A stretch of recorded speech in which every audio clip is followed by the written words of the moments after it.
Which was the hardest time ever to be born in America? The kind of hard where you don't get to complain, because complaining could get you killed. Let's go back and find out. 1. Born into slavery. You were born on a plantation in Georgia, not born into poverty, born into property.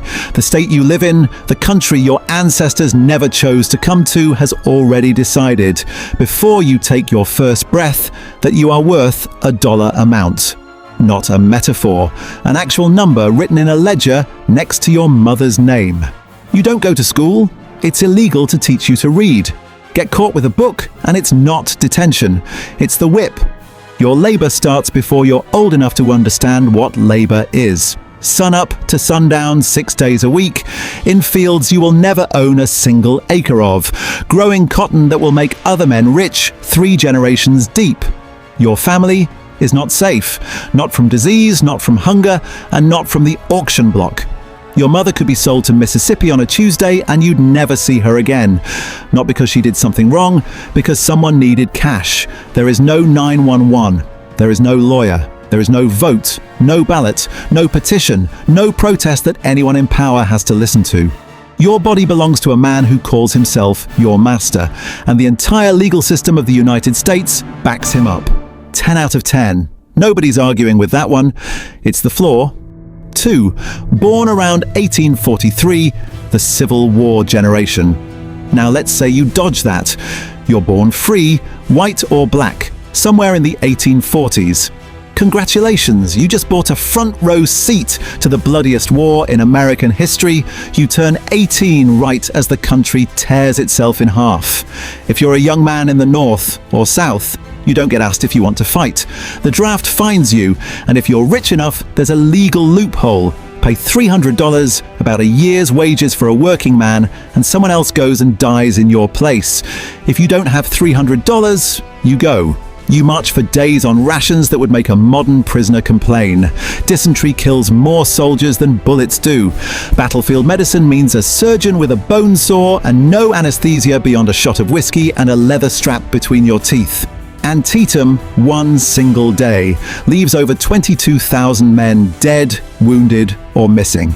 That's more American casualties in 12 hours than the United States would suffer in the entire Vietnam War, all at once in a cornfield in Maryland. You come home, if you come home, to a country that's burned through 500,000 lives to answer one question. And even after Appomattox, even after the Union holds, you're not done. You get Reconstruction, then you get it ripped away. You get Jim Crow rising right behind it if you're black, and you get a South in economic ruins if you're anybody at all living below the Mason-Dixon line. Your childhood was gunfire. Your adulthood is rebuilding a country that just tried to kill itself. 3. Born around 1924, the Great Depression and World War II generation. Skip forward.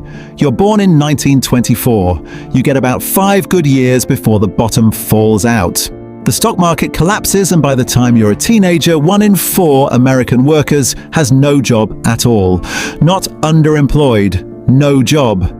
Your dad, who used to be the man of the house in every sense, stands in a bread line that wraps around the block, and you watch him try not to let you see his face while he's standing in it. Banks fail, not one, thousands, and families lose every dollar they'd saved because there's no FDIC insurance yet to protect it. You eat what's called Hoover stew. You wear shoes with cardboard soles because new ones aren't happening this year, maybe not next year either.